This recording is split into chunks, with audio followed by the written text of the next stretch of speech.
Guys, ensiladang labanos tayo for today's video. Ayan, naano ko na yan siya sa asin.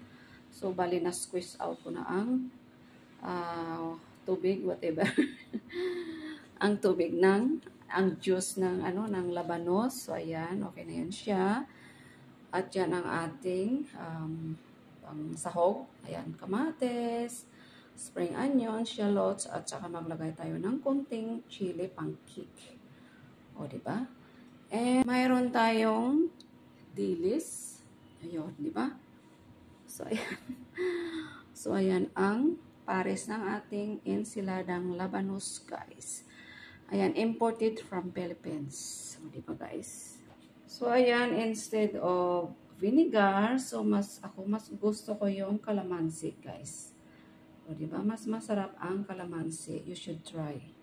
Ayan. Okay, lagay na natin si kamatis. Ayan siya. Mas masarap pag maraming kamatis, spring onions, at saka shallots or small onions, and some chilies.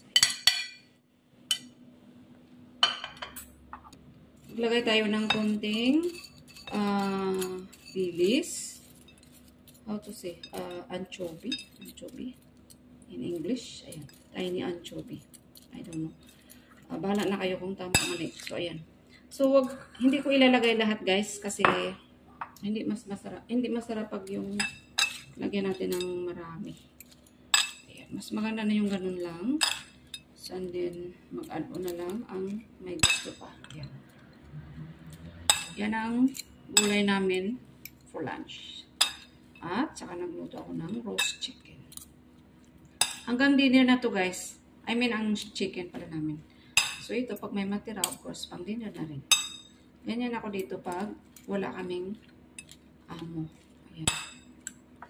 So, okay. Na-mix na natin lahat. O, diba? Na-mix na natin lahat. Ang sarap nito, guys, at very healthy yan siya. Okay? And, lagay na natin ang ating calamansi juice. Ayan. Calamansi juice. Okay? And then mix again. Ayan. Napakasimple lang. Ayan.